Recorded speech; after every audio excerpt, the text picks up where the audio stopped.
The hour before dawn lay heavy over the city when Eddard Stark stood at the narrow window of the Tower of the Hand and watched the torches guttering along the curtain wall below. The sea wind had slipped up the Blackwater with the tide to riffle the pennons on the battlements and rattle the shutters of his chamber. His leg ached with a deep, sour pain, the scar tissue pulsing to the beat of his heart. Needle-thin pinpricks of rain chased along the sill. He had not slept. Even when he closed his eyes, the waking dreams came. Robert flushed with wine and pride on the morning he'd ridden for the Kingswood, Jory's broken body. His girls in a city that stank of smoke, garlic, and false smiles.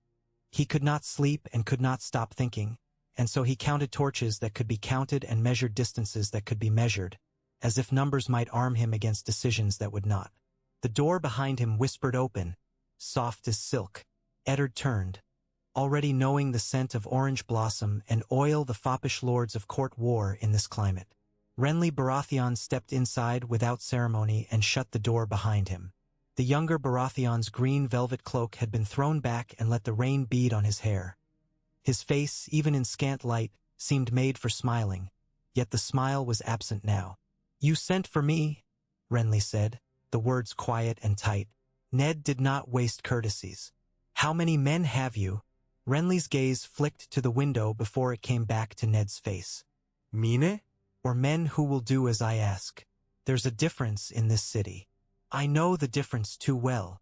He leaned against the carved stone, sparing his leg. "Yours. My household guard is loyal," Renly said, and that absent smile ghosted him. "Loyal as gold. Not like the cloaks that take coin and direction by the day. Enough to carve a clean path as far as the Queen's apartments if we move now, and perhaps even to the Prince's rooms. You'll forgive me if I don't number them aloud within these walls. You came to offer them once already." Ned inclined his head toward the closed door. "And then you left without another word.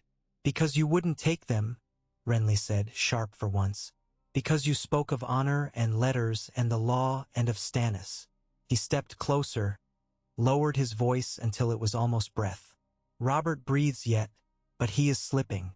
Maybe hours. He is not the man to linger. The Queen and her men will move the moment he is gone. She makes the next king with a word and a boy's crown. You know what she means to do. If we act now," her voice is a whisper in a cell instead of a proclamation from the steps. "Tell me you've changed your mind." Rain trembled on the sill. Ned remembered the warmth of a hearth in Winterfell and the cleaner smell of frost, and he set the memory aside. "I have," he said. "I'll have your men." Renly's breath left him in a soundless laugh. "The gods have mercy after all. Good." He straightened and the courtly grace returned with his purpose. "My men are mustered at my apartments. I brought them in close after our last talk. The drawbridge into Maegor's Holdfast is raised at night, but it lowers for certain feet at certain times. The Queen trusts her patterns. There's a porter who owes me a favor." He touched the hilt at his hip. "You have men still? Hal Malin, Tomard, Desmond, others. Not enough to throw away." It cost him to say it coldly, but loss had taught him how to count steel. Renly tilted his head. "Then we won't throw them away. We need silence more than numbers." A pause.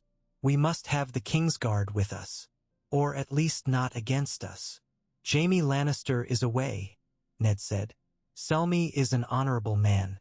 He will obey the king's word. Meryn Trant guards the boy too often. Boros Blunt is greedy and lazy. Preston Greenfield is dutiful but dull. Aerys Oakhart is at the princess's side more often than not. Sandor Clegane is no knight, but he stands with the prince. If we go to Maegor's with the king's seal in hand, we may move them." Renly lifted a brow. "Have you the king's seal?"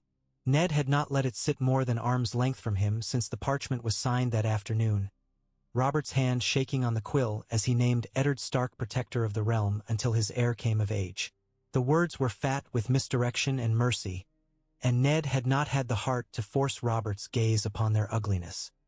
He had changed a single line, "My son Joffrey," to "my lawful heir," and the ink had dried brown with time and the creeping chill of evening. He laid the wax seal on his palm. "I have it," Renly's eyes found it and warmed with calculation. Then we go. Quickly. Before the queen wakes any more serpents. They did not send for Littlefinger. They did not send for Pycelle. Ned sent Hal Mullen and Fat Tom across the keep to fetch 2 men he trusted and no one else. Renly went the other way with the silent certainty of a man who knew the shape of the red keep's inner veins. Stairways that bent into each other like the coils of a sleeping dragon, servants' corridors where the stones sweated, hidden doors disguised as carving, a hall whose flagstones had been polished by 3 centuries of feet that should not have walked there. Even in this he moved gracefully, as if he were not conspiring in the dead of night to throw a queen into chains. Ned tried to imagine Robert creeping down any of these passages sober, and could not.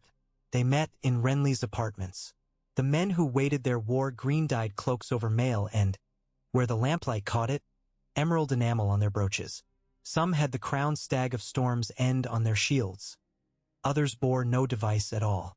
Loras Tyrell stood among them, bareheaded, the candlelight softening the boy's beauty in a way that fashion never could. He looked like something a painter would be paid to attempt and fail.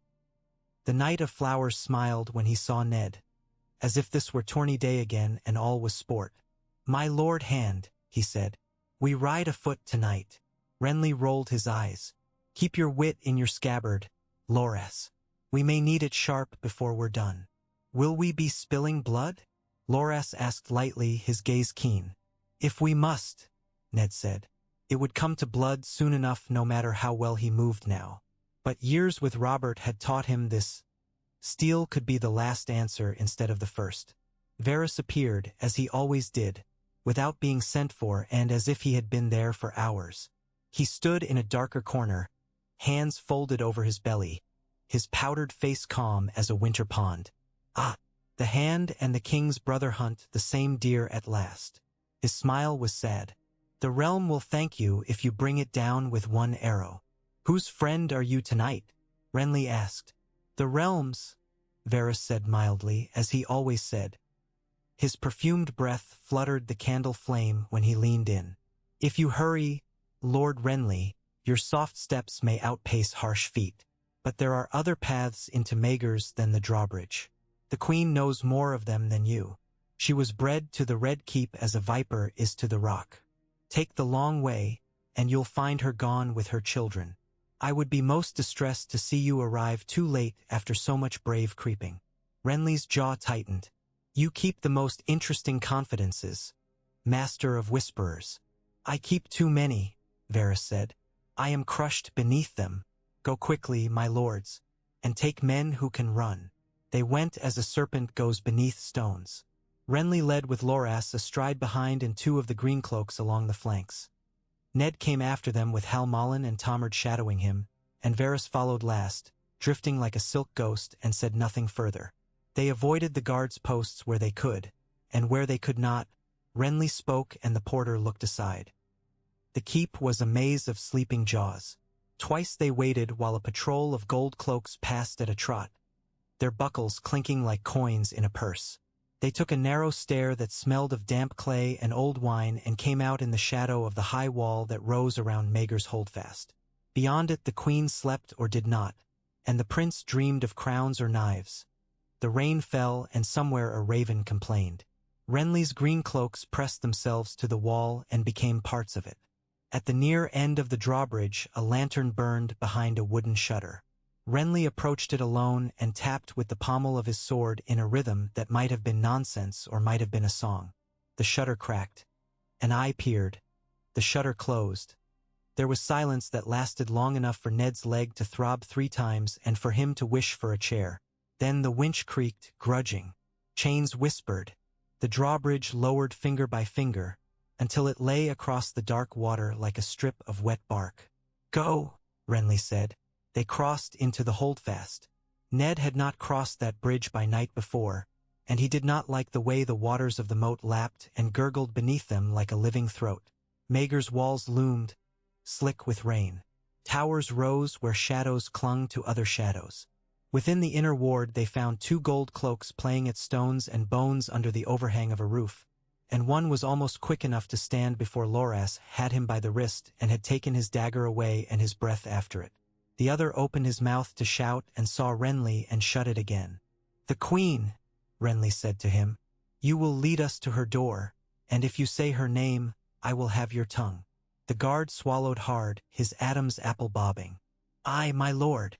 They moved along corridors built for murder. Ned had the feeling the walls listened. When they reached the Queen's apartments, the first sound they heard was a child's voice. A boy's voice, high with fury and hoarse from shouting. The second was a deeper rasp, a blade drawn across a whetstone. Sandor Clegane stood outside the prince's door with his back to the wall, and a sword on his knees and no helmet on his scorched head. He did not rise when they appeared. One of his burned ears twitched, as if it were its own animal. Renly stopped so quickly Loras took an extra step before checking himself. "Clegane," Renly said. "Lord Renly," Sandor said. "Lord Stark." His dark eyes took them in, the men behind them, the way their cloaks hung heavy, the damp on their hair. The corner of his mouth twitched, not quite a smile. Someone's finally decided to do something brave or stupid. "We come with the king's seal," Ned said, and held up the wax as if it might glow. He did not look to see if his hand trembled. "The king breathes," Sandor said. "He drinks milk of the poppy and talks of boars between his dreams. And while he dreams, the queen gathers men." He let his whetstone fall into his palm. "You cannot go to her without coming past the boy," Renly said. "Then we go past the boy." Stand Azide. Clegane's blade lay flat across his knees. "Do you have the stomach to bring a prince out of bed, my lord? To tie his hands behind him? He cannot fight you with a wooden sword." Renly did not flinch. "I have the stomach to prevent a war." "Do you?" Sandor lifted his blade by its tip, as if he were considering the weight. "I have the stomach for few things. Fire isn't one of them. Kings are another. But if your men touch the boy without the king's word, I'll leave one of them on the floor. Might be two." Ned set down his seal and his pride both. "You shall have the king's word," he said, and wondered if he would. "Come with us to his bedside. When you hear it, stand aside." Sandor tilted his head again, hawk-like. "And if the queen tells me otherwise?" "Then you choose," Renly said.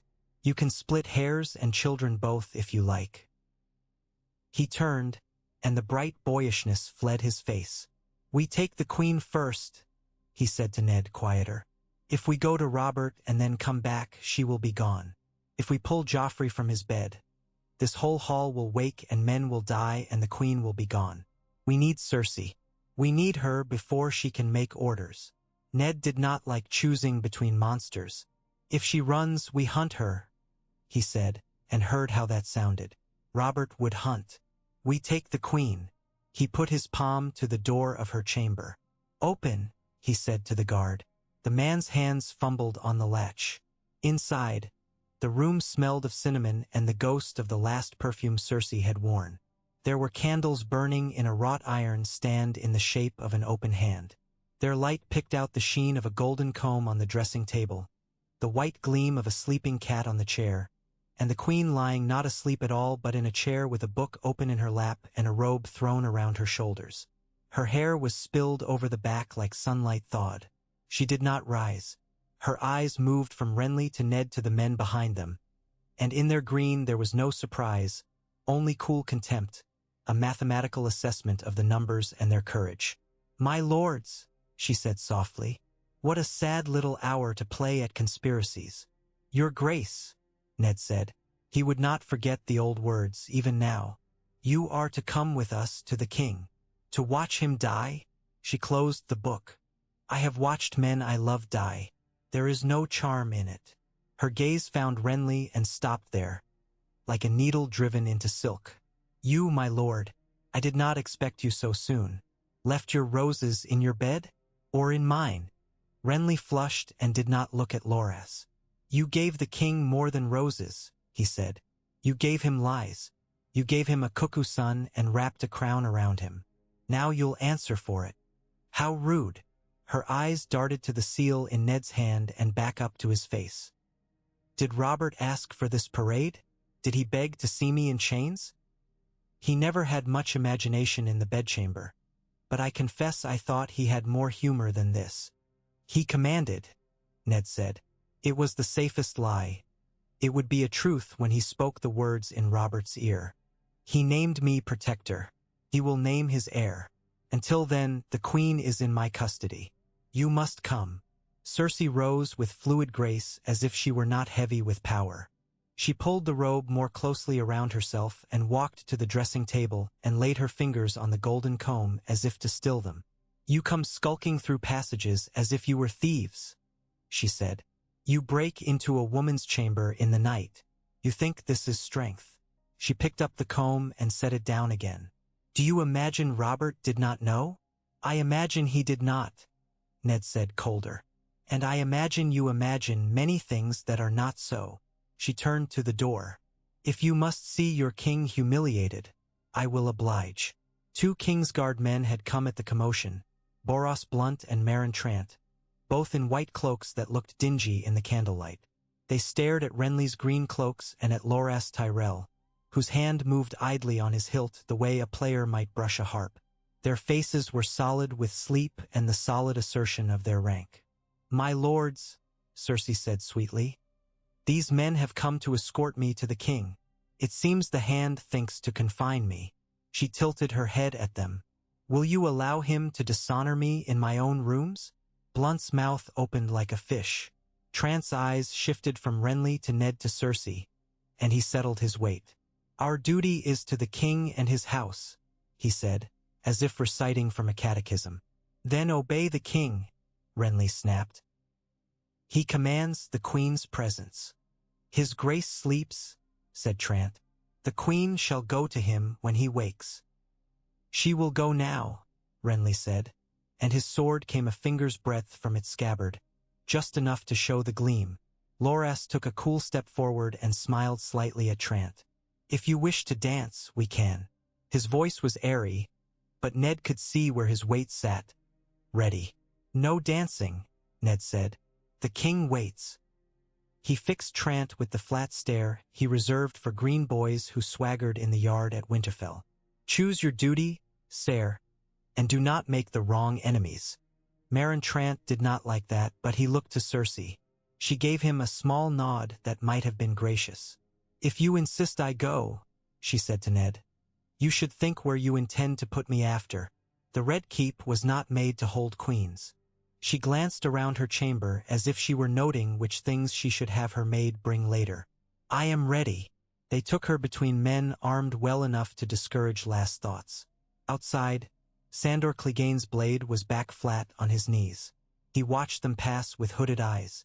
From within Joffrey's room came the noise of a chair thrown against a wall and a boy cursing like a man. My mother, he shouted, the words muffled by the door. You can't take her anywhere. Sandor's mouth twitched again. This will be a sweet morning, he said, and did not move to stop them. When they came to Robert's bedchamber, Barristan Selmy was there, white hair damp like a wetted wisp, his face solemn and old and iron. He stepped back when he saw Cersei between them, but his eyes narrowed. Then he turned to the bed. Robert lay on his pillows as if already made for a tomb, huge and shrunken at once. His breath smelled of poppy and corruption. He had a hand on his belly where the boar had gored him, and his fingers were stained with something dark. He opened his eyes to the sound of their feet and focused with effort that made the tendons in his neck stand out. What now? He mumbled. What harpy shrieks at a dying man? Cersei shed decorum as easily as she took it up. She moved to the bed faster than Ned would have thought possible barefoot on stone and caught at Robert's hand, and her voice turned to honey. Only me, my love, she said in a tone she had never used in the council chamber. They say your queen may not sit by your bed. She tilted her head and glared at Ned with her eyes while her mouth kept smiling at Robert. They say the hand has business of law with you while you sleep. Robert blinked and then squinted as if the light had offended him. He looked at Ned as if the Stark were a figure in a dream. What are you doing with my wife? He asked, slurring half the words in his throat. Ned, I told you to. He stopped, confused even with his anger. Ned laid the seal on the table and the letter under it, and he spoke before words could tangle in pity. "Robert," he said softly, using the name as if they were back in the north and young. "Your Grace, I did as you asked. You named me protector. You named your heir. There is treason in your house. The Queen's children are not yours. It was a blade. It cut the air between them and the years between them both. For a heartbeat, there was only the sound of rain pattering against the shutters and the slow rasp of the king's breath.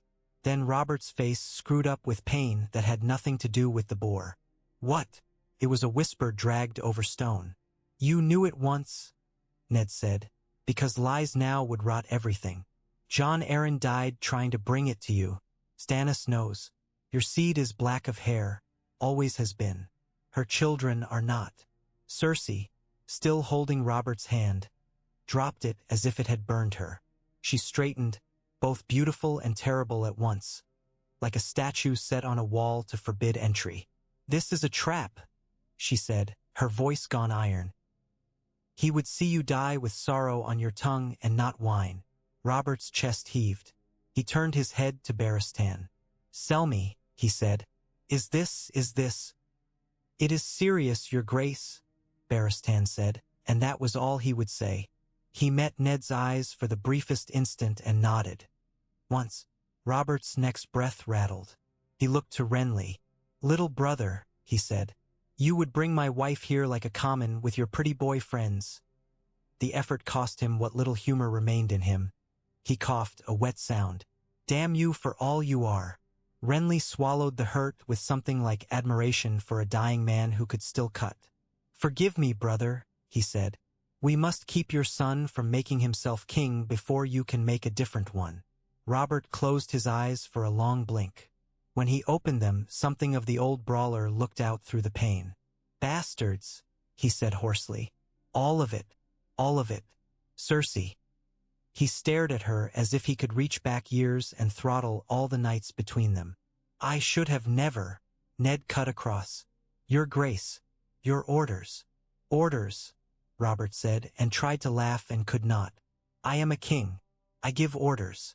He pushed himself half an inch higher and immediately sank again. "Sell me. Hear me. The Queen will be confined in her chambers, under guard of men loyal to the crown, not hers. The Prince, Joffrey, he is to be held as well. Tommen, Myrcella, all of them." His lips skinned back from his teeth. "You!" He stabbed a finger at Ned that shook in the air. "Our protector. Find Stannis. He is my heir. Hear me? Stannis. Put him on the throne. And God's help him. I pity the men who defy him." Cersei had the poise to remain. "You speak when the poppy dreams for you," she said, cool as glass. Robert wheezed a breath that might have been a laugh. "You made a cuckold of me," he said. "Would that it were only a dream." His hand clawed at the blankets. "Get her gone." Barristan moved not like an old man but like a legend pressed briefly into flesh and took the Queen's elbow with the courtesy of a knight and the strength of a jailer. Cersei jerked her arm back at once and glared at Ned. "You will pay for this," she said, so softly only he and Renly heard it. "Not with your head. That would be simple. I will have something else." "Not today," Ned said. "Not from this chamber." They took her out past the white shadows of Trant and Blunt, who looked like men who had watched the ground suddenly move under them, as if the keep pulsed with a new heart they did not recognize. In the corridor they passed Sandor Clegane again. He looked at Cersei and then at Ned as if considering what emotion might be appropriate. "What would you have me do?" he asked into the thick air. "Take the prince to a secure place," Ned said. "Away from his mother. Away from anyone who calls him king before he is. If he struggles, do not harm him." Sandor nodded once. "He will struggle." He stood and swung his blade over his shoulder in a motion too lazy for the speed it contained. "And he will weep, and then he will sleep." He started toward the prince's door, thumped it with his boot until the boy's shrill denials ended, and then went in with the sword held as if it were a truth Joffrey had not met before. Renly let out a breath he had been holding since the drawbridge. We were not swift enough to avoid the pain of it, he said. But we were swift enough to make it matter. Keep your men at the doors, Ned told him. No one in, no one out unless Barristan says so. Find Janos Slynt. If he hesitates, tell him the king ordered all of this himself before he died. Before he dies, Renly corrected quietly, glancing back at the chamber. Not yet. You heard that breath. He may have a little. Not enough to save him from the boar's tusks or his own feasting, but enough to write his brother's name as king across the city's stones.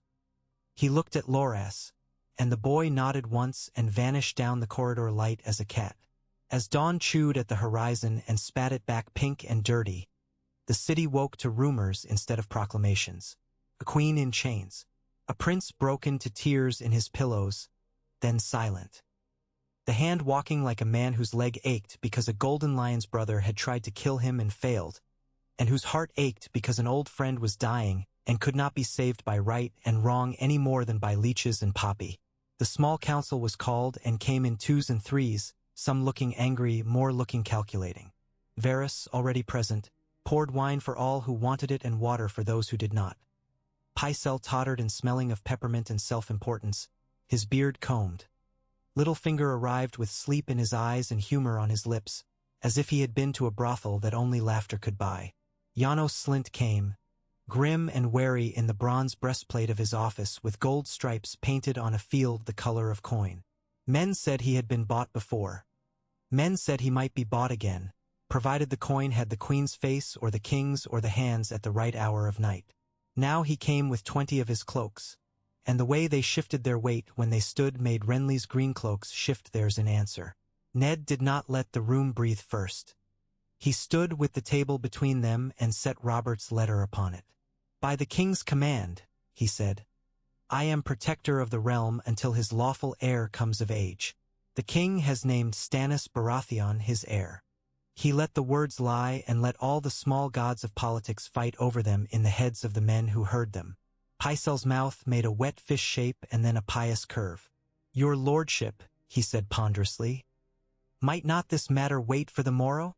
The king commanded this on his deathbed, Ned said. He did not say dying.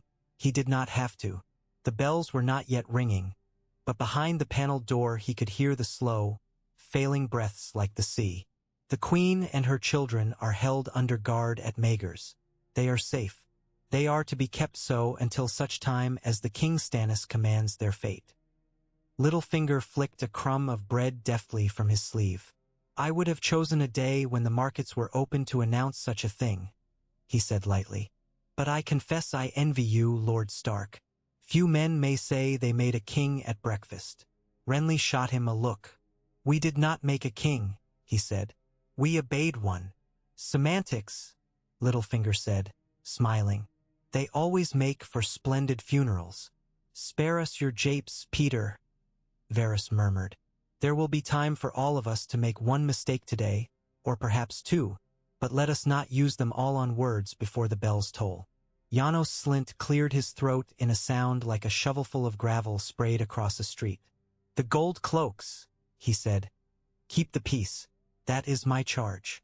Not to choose between lords' quarrels. This is not a quarrel, Ned said. It is the king's will. And where is the king's sign? Slynt asked, and because he was better at the craft of survival than he was at the craft of courtesy, he added quickly, No offense, my lord, but the city likes a seal more than a speech.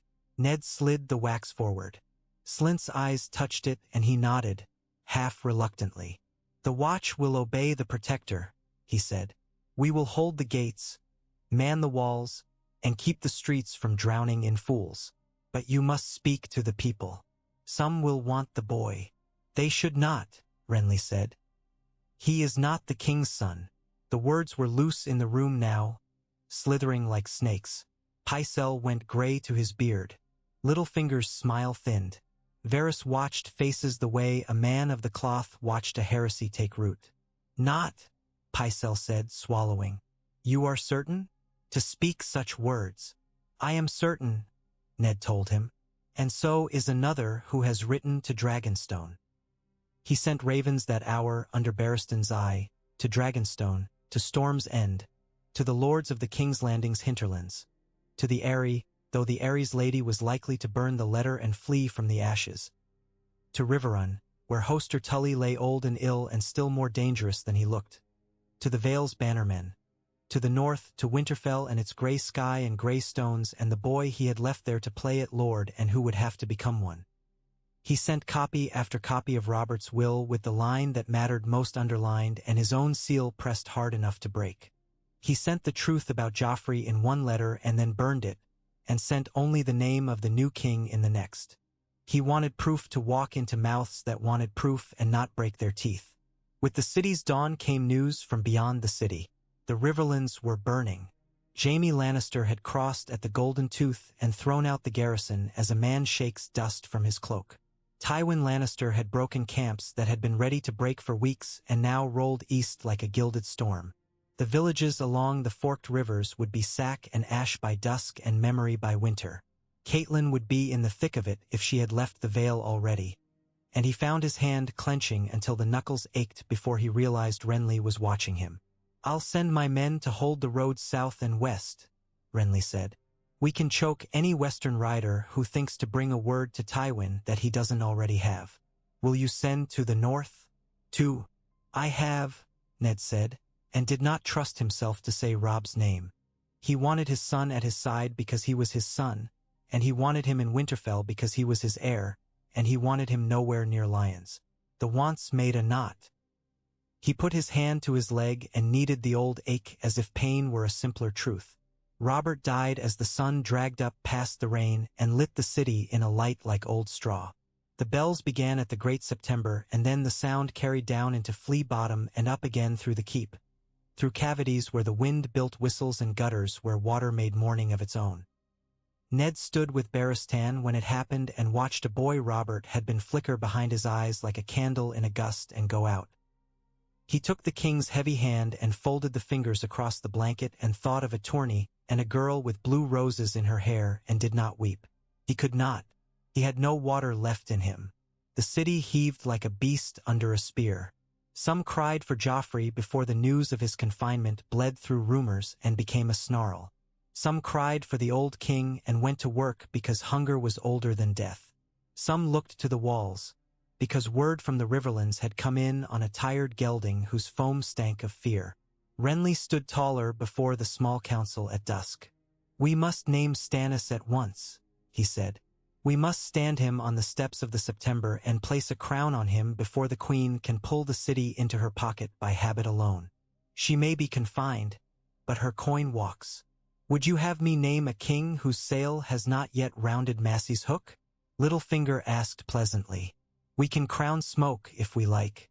The wind is cheap, but a gust can put a torch to half the city." "Then you go and bring him," Renly shot back. "You know all the lanes."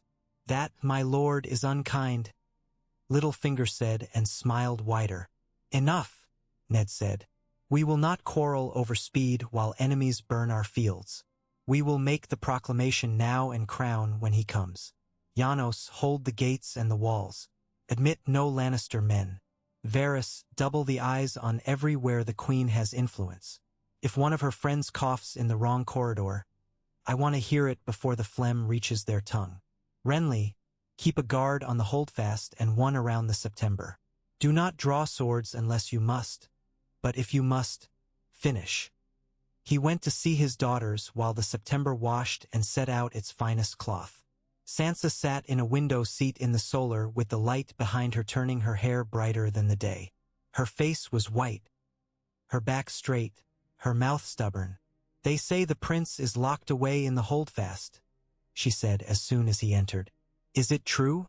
He's grieving. You cannot chain a prince like a thief.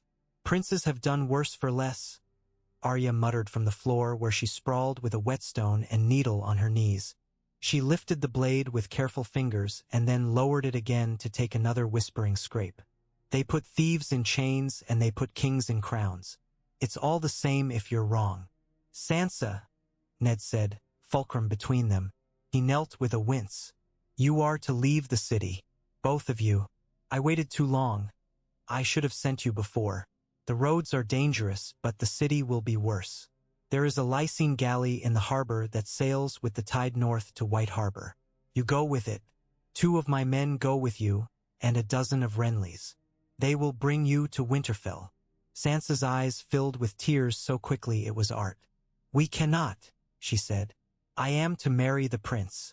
If you chain him like a beast and run away with me, it's treason. Your betrothal is broken, Ned said, softly for pity and hard for necessity. There will be no marriage. She went still as a thing shot by an arrow. No, she said. He loves me. Does he? Arya asked. He loves himself. Sansa drew her breath like a child refusing to cry and folded her hands in her lap until they were white. He is kind, she said, and dared Ned to contradict her. He did not. He had seen kindness in Joffrey once or twice when it cost nothing. He had not seen love. You will go home, he said again, and put a hand on Sansa's hair as she had once begged him to and on Arya's hard shoulder as she tolerated. I will follow. You always say that, Arya muttered, and then you don't. This time he meant to, and the knowledge of how the world might conspire to make him a liar turned his stomach. Make ready, he said. Do not tell anyone where, not even your maids. Women talk more freely than they should in this city. They left on the falling tide when the sky was a purple bruise over the Blackwater and gulls cut it like tears. Ned watched the galley's lanterns bob and shrink and vanish where the river broadened to meet the sea. He had sent them with men who would split their own bellies before they would let harm take the girls. He had written to Catelyn. He had given Arya's sword back to her without the lecture she half wanted him to give so she could throw it back at him. He had bent and kissed Sansa's hair while she trembled with silent outrage. It was enough for one night, and not near enough. The morning after the bells, Stannis Baratheon's sails were sighted off Dragonstone's roadstead.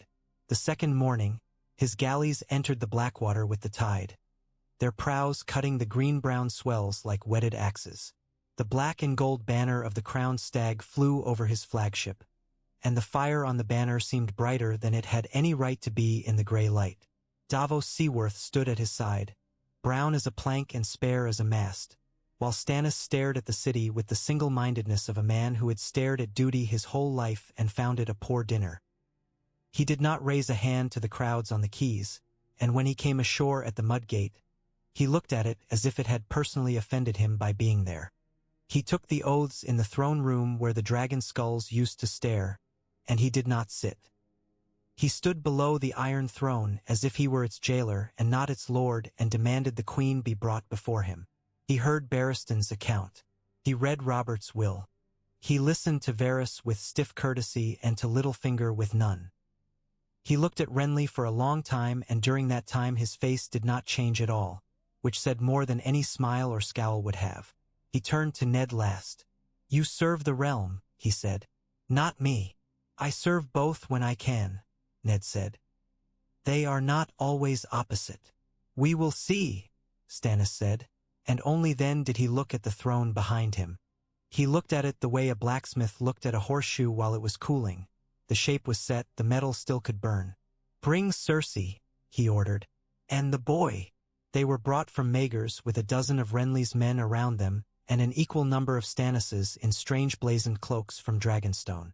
Cersei walked with her head high, her hair braided and her robe rich again because she remembered that you could fight with silk as well as with steel. Joffrey came with a gaggle of wet-eyed noble sons around him, boys not yet hardened to politics but already hardening to cruelty. Sandor Clegane walked behind them like a dog held on a chain. Tommen and Myrcella were kept away. Joffrey's face had thinned in a night, which made him seem older and more fragile at once. Unhand me, he demanded the instant they stopped. Unhand me, you traitors. This is treason. You will die for it, all of you. Stannis watched him speak as if he were listening to a badly performed legal proceeding. You claim to be your mother's son, he said finally. You do not deny it. Joffrey blinked. He had not been told the words yet, or he had not understood them. In that instant, he looked toward Cersei, and the fury that followed his fear made him flush blotchy. I am the king, he said. I am Robert Baratheon's son. "You are not," Stannis said, with the simple brutality of a statement made by a man to whom the world's feelings were a secondary concern. He gestured, and Davos came forward with a book. "Your mother lay with her brother. Your hair is as gold as theirs." The king had bastards enough to breed a city guard with black hair. He recited names. He did not use the word love. "You are illegitimate." Cersei's eyes burned. "You cannot shame me into surrender, Stannis. You never loved anything enough to understand the power of love or of hate. The city will tear itself apart for one of me. You think you have one because you walked through a door before I could close it. You will be confined still," Stannis said. He looked at Joffrey only once more. "You will be fostered far from court when this is settled," he told the boy as if giving orders to a carpenter. "In a holding where pride is not grown as a crop." He turned to Ned. "You were wrong to spare them thus far," he said. "The realm would be surer with fewer snakes. And quicker with fewer swords to set against you," Ned said quietly. "If we kill the queen and the boy now, Tywin Lannister burns the Riverlands and then marches east with half the west at his back, and half the city opens its gates to him if he promises them plunder. If we hold them, he hesitates. He has a daughter to demand and a grandson to hope for." He kept his voice calm. "You may call me soft if you like. I call it prudence." Stannis's jaw worked once before he let it fall still. "You are the protector no longer," he said. "I am the king. I will not be swayed from justice." "Then be swayed by the thought of victory," Renly put in, smooth. "Half the realm loves you not, brother. Most of it does not know you. Ned speaks sense. Even a just king can lose a war." Stannis's eyes found Renly and held him pinned. "You may speak to me in private," he said. "Not in council." "Then hear this in private," Renly replied, not backing away at all. "No one loves you. That matters. Should not, but it does. You will need those of us who can be loved to stand at your side if you wish to keep this city from gnawing its own bones." He glanced at Ned. "And if you wish to keep the Tyrells from crowning a different king." Stannis looked between them and for a moment seemed to consider his brother's throat with clinical interest. He did not argue the Tyrells. He did not have to. The Reach had sent a few wary messages in the past days, and they were all written in the hand of men who weighed their words like coin, and still wanted more. In the days that followed, Stannis set his haul in order like a ship readied for rough seas. He replaced Janos Slint at the city watch with a hard-eyed captain named Jacelyn Bywater, who wore duty as if it were armor and refused every purse that came to him. The gold cloaks grumbled and quieted when Bywater dismissed men bought by Lannister coin and promoted those who had stood their watch without looking over their shoulder for a hand with the right ring. He ordered the gates closed to any man wearing a lion on his shoulder and ordered those lions paraded to the dungeons instead. He brought in grain from the Kingswood at royal price to fill the granaries, because he intended to hold a city under siege if he must. He held court and punished the petty with a severity that made some breathe easier and others whisper the name chariot of small men. He visited Cersei once and said nothing to her while she said too much. He saw Joffrey once and did not flinch when the boy spat at his boots. Letters came and were answered. Tywin Lannister wrote with frost and blood in every line. The gist of it was that he would not bend knee to a king who had deposed his daughter's child. He did not offer terms. He offered the glint of a blade. Renly answered a letter from Highgarden with one of his own, and when he had done so, Loras Tyrell looked at him as if words were a promise made in a lover's ear. Varys's little birds brought whispers that a host was gathering in the Manders Valley and along the Rose Road. Bright banners and bright armor and men who like to be fed well and have songs made of them. Renly spent longer in the training yard and longer with his squires. He spoke less to his brother. Word came from the Riverlands that Jaime Lannister had smashed Lords Vance and Piper at the Golden Tooth, and that Edmure Tully had rallied what he could and failed to hold the Lannisters at the Red Fork. Tywin had put his host between Riverrun and the capital and now sprawled along the Trident like a lion at ease with one paw on its prey. Ned read the letters at the council table and traced the paths with his finger. His mind drew other paths it had traced long ago, in snow and stink instead of sun. He saw wolves moving in tandem, He saw a boy with red hair sitting a horse with a man's set to his shoulders. At last he turned to Stannis and said, "Send to Winterfell. Bid the North muster under the king's banners. If you wish hostages to ensure my obedience, you have my good will to take them. But send a raven to Riverrun asking all Tully men to gather as well. If we make Tywin fight on two sides, he will not have teeth enough for both."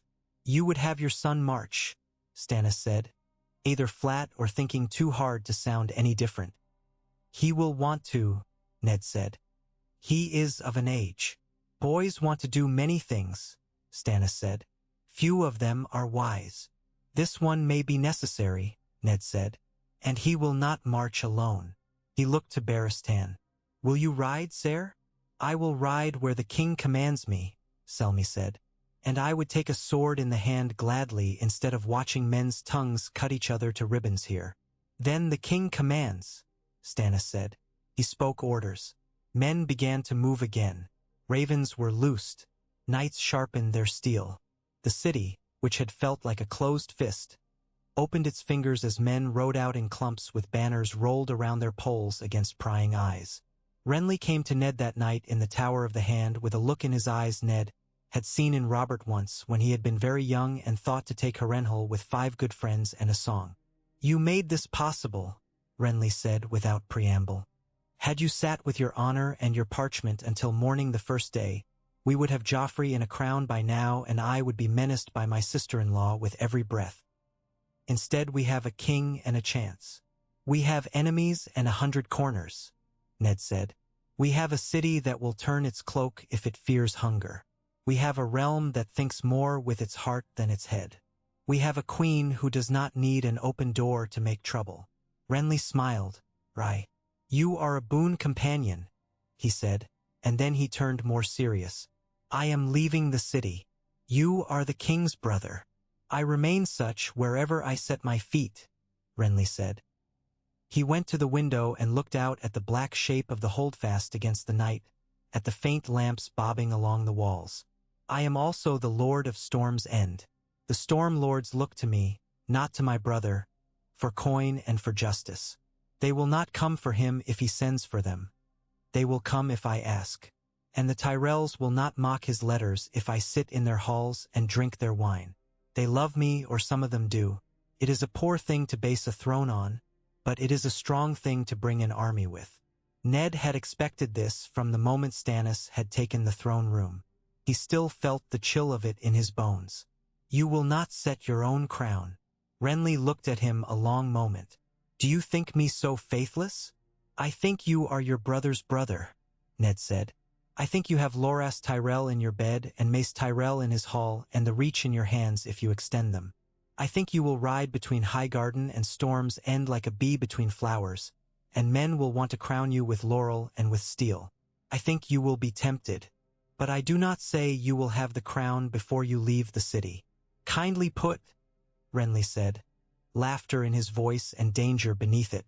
"I swear this, then, to ease your northern conscience. I will not take any crown while Cersei Lannister and her father have swords enough to make that crown a noose.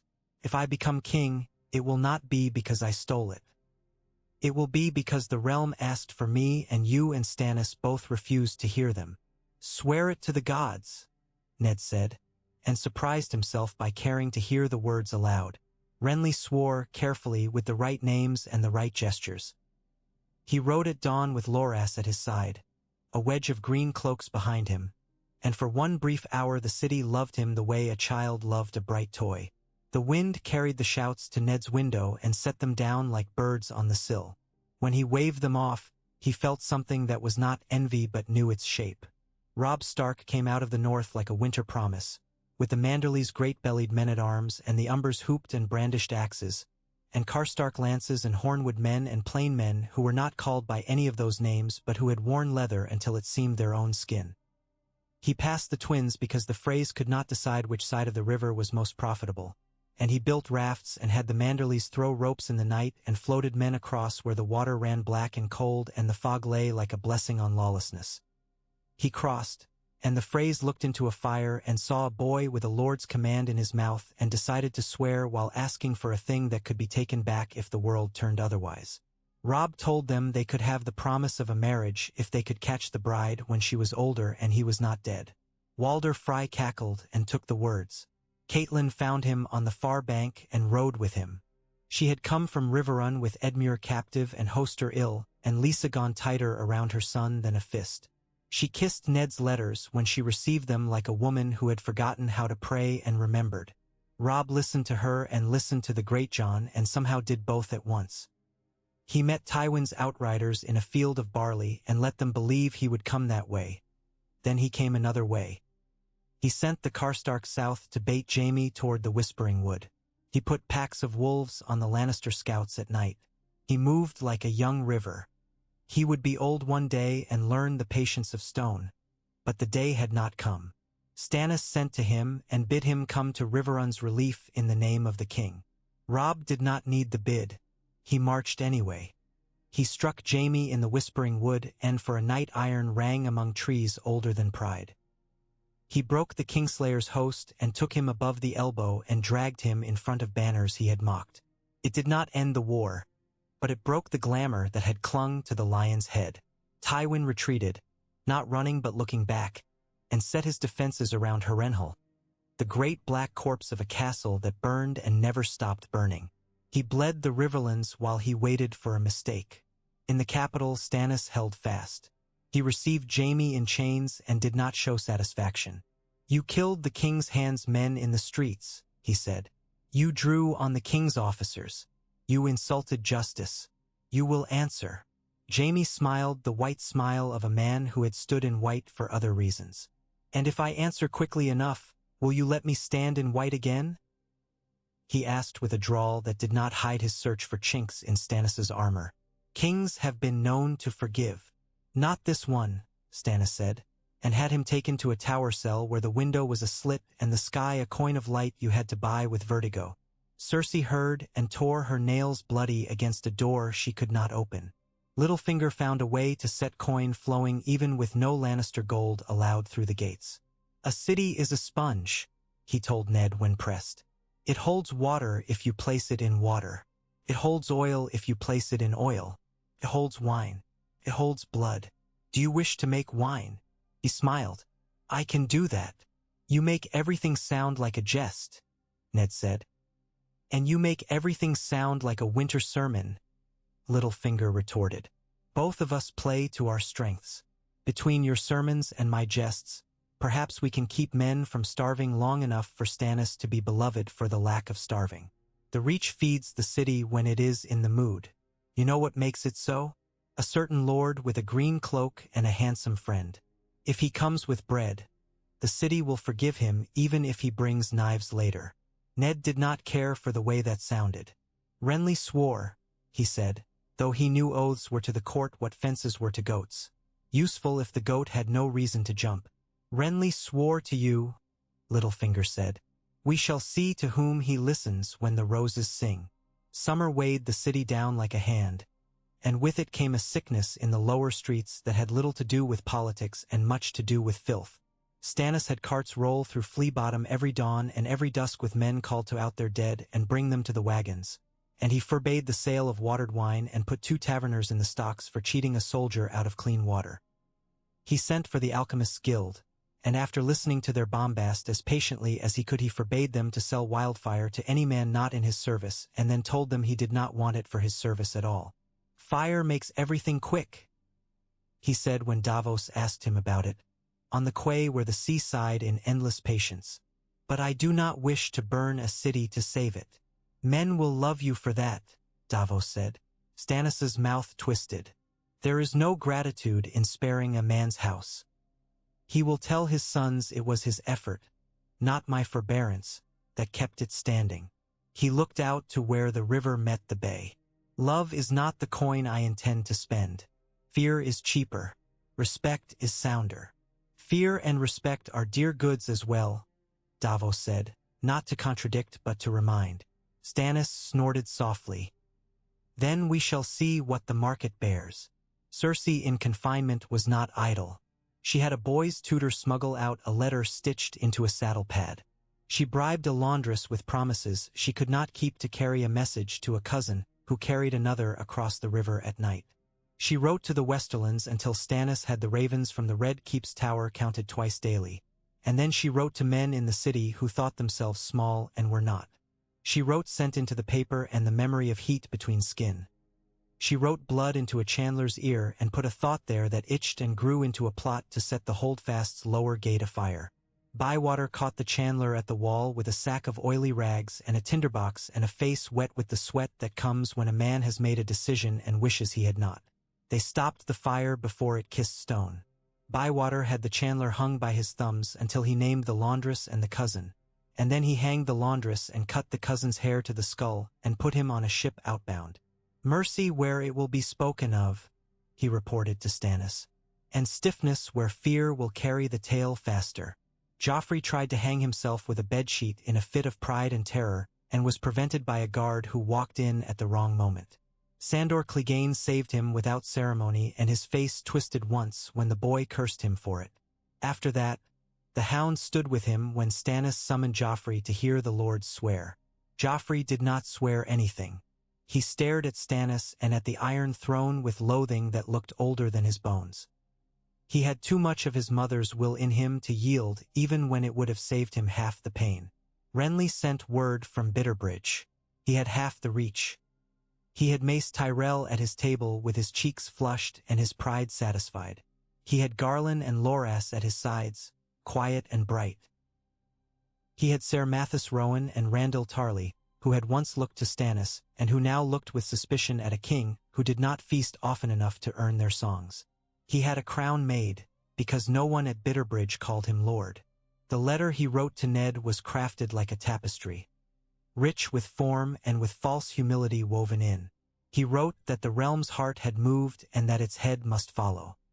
He wrote that Stannis was just but cold and that the small folk wanted corn and festivals and the great wanted preferments, and he could give them both and more besides. He wrote that he loved his brother and would not shed his blood, but that he would not stand aside and watch a realm die of austerity when it could live for a generation on splendor. He wrote that he desired no quarrel with the North and would grant it all favor. Ned read it once, twice, a third time. He thought of Jon's name on a parchment and the weight of a man's regret, and then he took a quill and wrote back. "You ask that we put aside justice and duty for comfort," he wrote. "You know it cannot be. Stannis is the rightful king. He might fail. He might lose, but we cannot make right wrong and wrong right by wishing.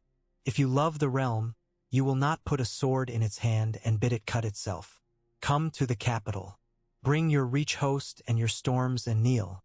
Be my brother's right hand. Take all the feasts you wish if you can pay for them, but do not crown yourself and call it love." He sealed it and gave it to a raven, and though he had no faith that it would be heeded, he had the stubborn hope that comes sometimes to men who have already seen their worst fears and found breath still rose and fell in their chests. Renly did not come.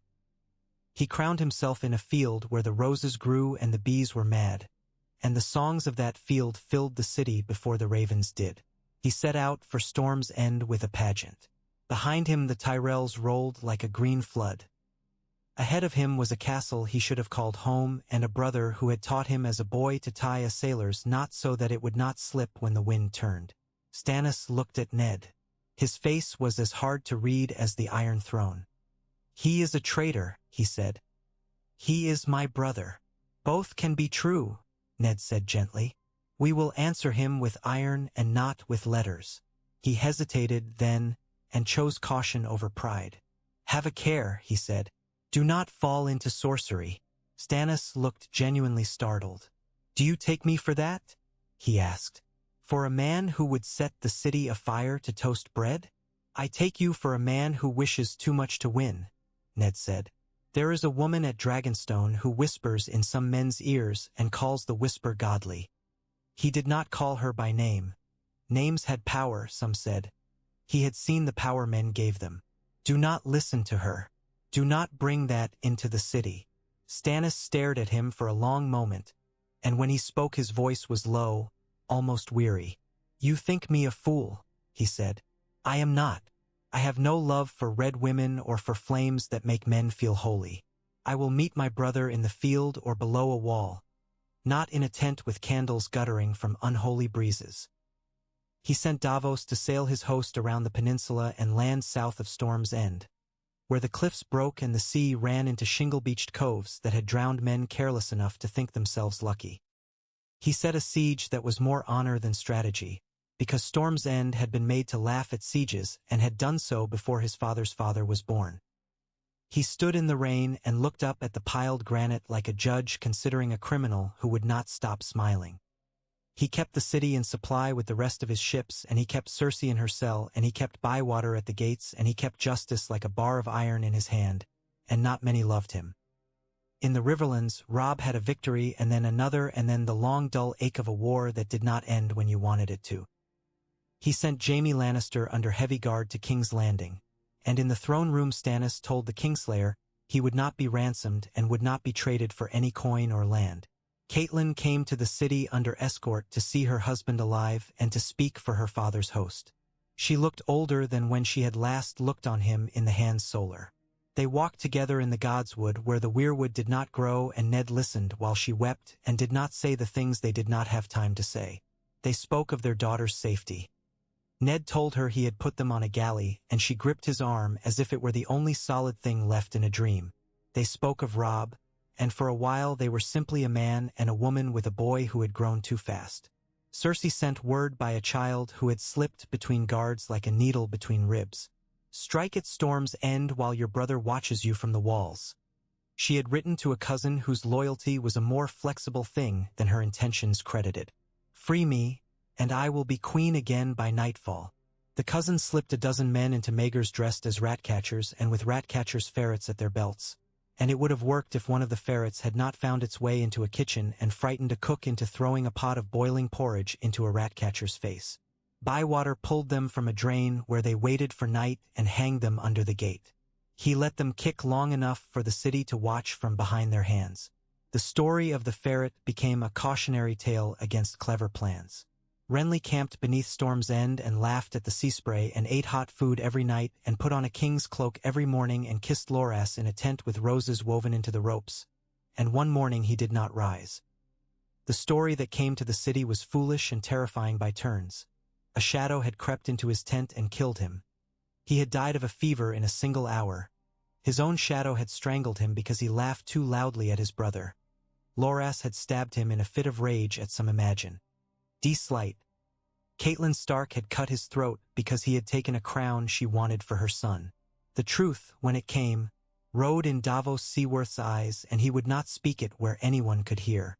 Stannis took the men who would bend knee. He took the Tyrell banners that would not and shook his head and let them go. Because feeding an army that did not love you was harder than bleeding in battle. The Reach turned in a whirl like a woman in a dance and came to a halt with its back to the capital again. Loras Tyrell rode like a man who had had his chest hollowed out and filled with ash. He asked for the Kingslayer and was denied. He asked for a sword and took it to the west after his father's train. And the rumor said he fought like a man who would have welcomed a sword in his own belly if he had not been too proud to die conveniently. He harried Tywin's flanks. He made it costly for the Lannisters to move at all. The Reach's corn went to its own cities. King's Landing ate hard bread. Winter sent its bird.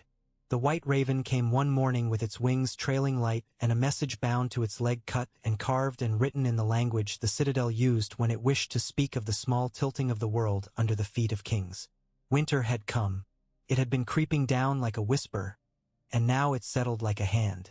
Ned held the parchment and felt the cold of it spread up his fingers. He thought of the wall and of Jon. He thought of a dire wolf in snow. He thought of numbers of casks of grain and of men's tempers under cold and of a city that would be impossible by spring if they did not have reason to hope before that. He went to Stannis. He did not ask for a feast. He asked for a plan. "We must end the Westerlands war quickly," he said. "We must bring Tywin to his knees or to a table before the snows make stone of the roads. If we cannot fight him, we must make him choose between two defeats." "Everything comes down to two choices," Stannis said, almost amused. "Go on." "Jaime Lannister for the girls," Ned said. We offer him for Sansa and Arya and Tully peace in the Riverlands.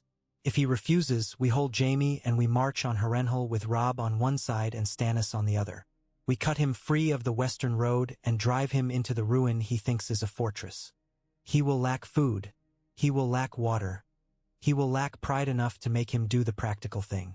He will break before winter. Stannis's jaw shifted. You ask me to bargain with a traitor and his father, he said slowly, tasting each word and finding them rancid. To trade a Kingslayer for girls. For my girls, Ned said. He did not apologize for the shift. He showed it like a knife. For hostages that let him sleep while he burns other men's homes. For a chance at a treaty that ends this without starving half a realm. Stannis was silent long enough for the room to grow colder. Then he nodded once, grudgingly. Davos, he said. Find me a ship that sails faster than a rumor. Carry the offer to Lord Tywin. Tywin Lannister replied with his own hand. The letter was scorn wrapped in courtesy and then wrapped in iron. He would consider a trade for the girls, but demanded his son be delivered to his hand first.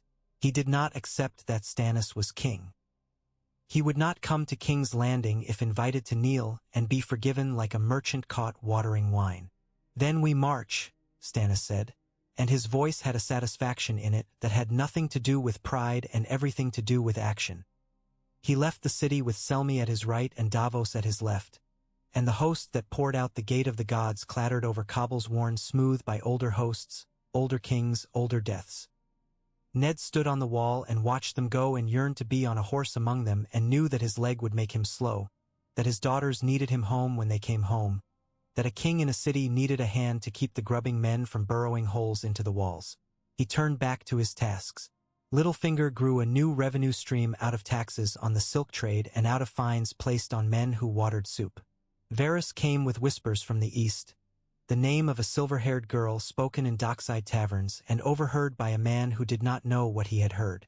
A storm is growing over there too, he murmured, and looked at Ned like a man who had seen a weather vane swing and knew it meant a bad harvest. Pycelle talked an old knight out of a duel by putting him to sleep while he rattled on about the laws of trial by combat. Bywater caught 3 smugglers trying to carry a letter through his gates and let the littlest go with the message spelled out for Stannis.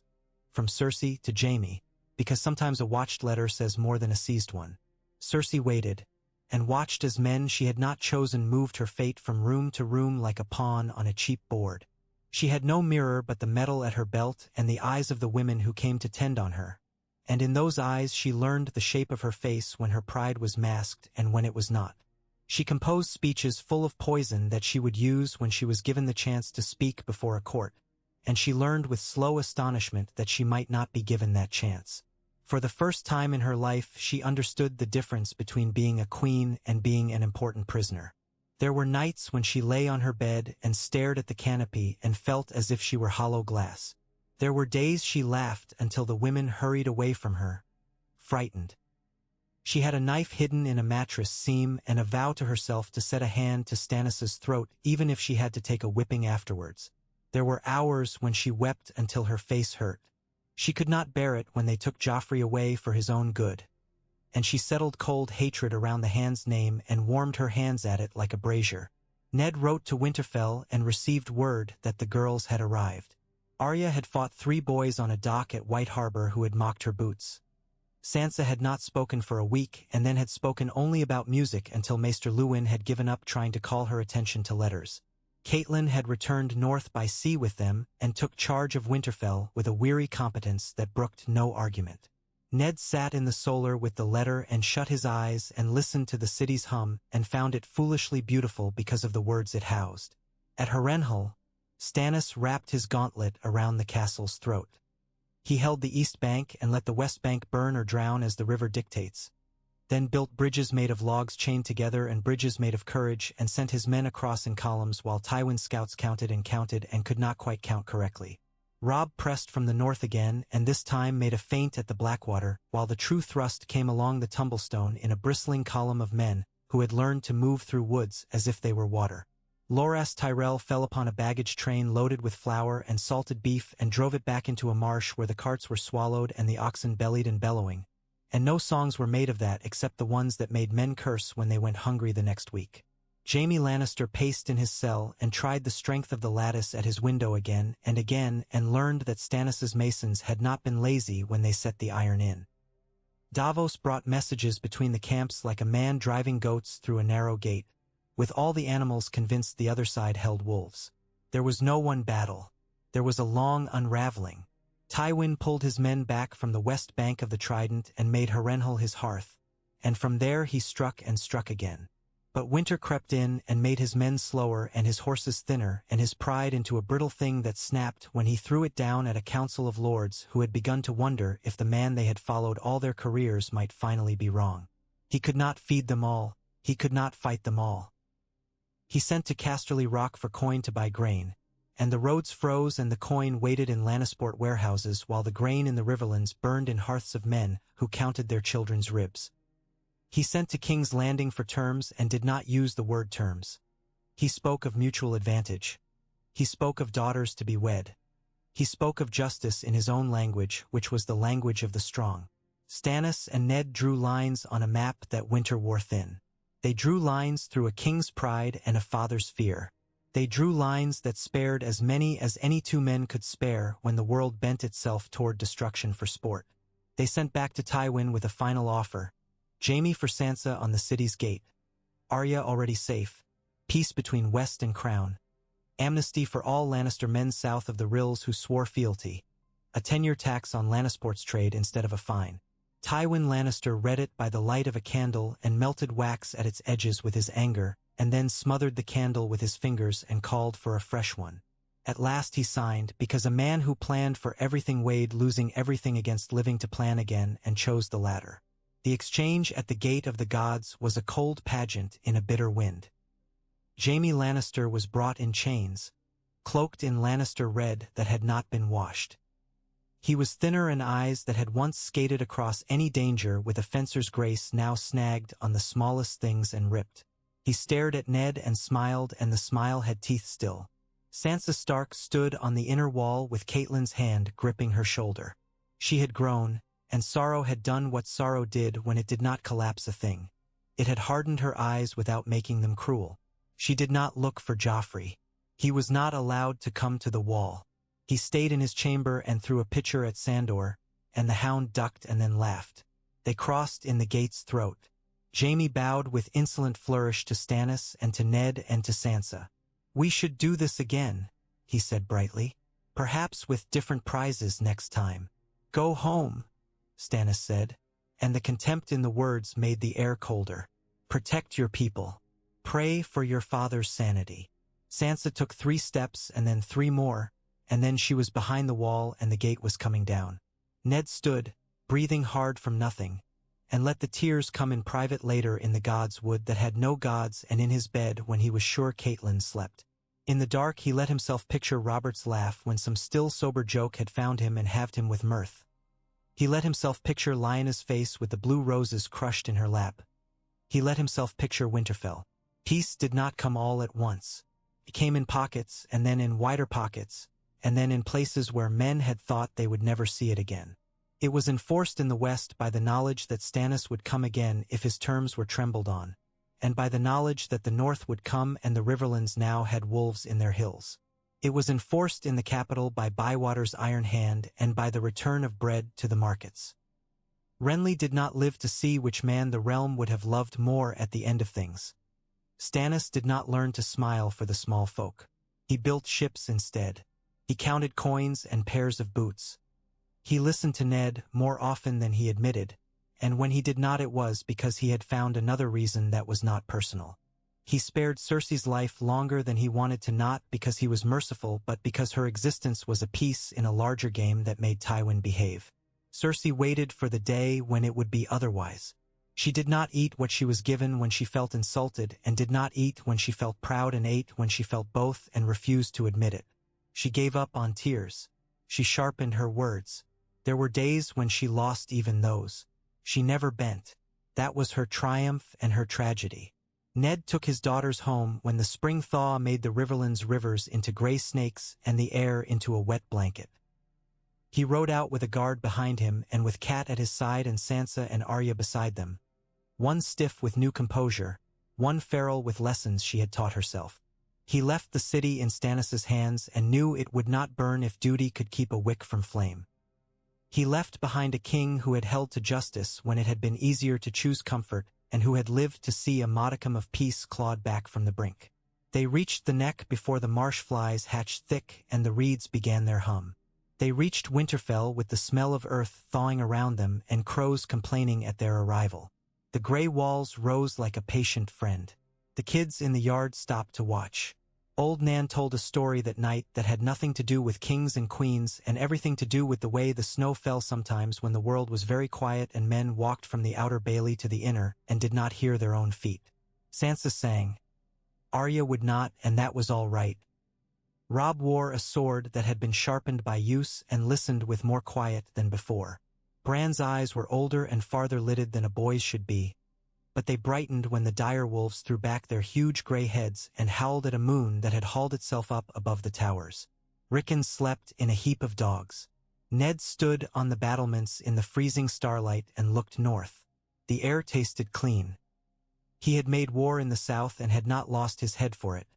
He had taken a queen in chains and had not made himself a tyrant.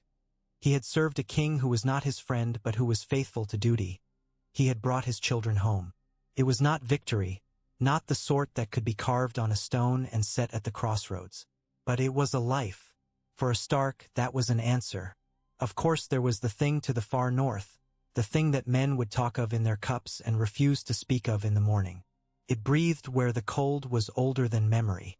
It sent whispers down with the white ravens and then recanted them with a thaw. Ned could not see it from Winterfell's wall. He felt it the way a farmer feels an old wound when the weather turns. He went indoors, closed the shutters, set his hand in Cat's, and allowed himself to sleep while the wolves sat outside and listened to the woods. In King's Landing, Stannis Baratheon ruled as Stannis Baratheon. He did not learn to love his council, but he learned which of them did what needed doing and which of them could be trusted with unpleasant errands. He learned when to ignore Varys and when to be guided by him. He learned that Littlefinger's jests often hid sums that could be trusted, and he never let the man go without two men watching him at all times. He learned to close his eyes when the alchemists boasted of wildfire and to open them when Bywater suggested a better way to line the city's cisterns. He taught Joffrey at a distance what it meant to bear a king's scorn and still live. He did not forgive Cersei. He did not execute her. He did not seek any pleasure from that paradox. He married justice and lived with the marriage like men lived with the weather. The realm breathed, a little easier each day, the way lungs do after a long winter when a cough finally loosens. And far over the sea a different storm gathered, and men's minds turned there the way a flock turns when the wind changes without any one bird knowing why. But that was another tale. In this one, a man did a thing he had not wanted to do on a night when rain ticked on the stone and a torch smoked in the wet air, and he did it in time. Choices make the shape of the world. Sometimes they narrow it to a blade's width. This time he kept his feet. He walked that narrow place and did not fall. A queen went to a cell. A king made a last breath count. A bright brother lived a little while longer before love and luck both failed him. A realm turns head to duty and found it survived the taste.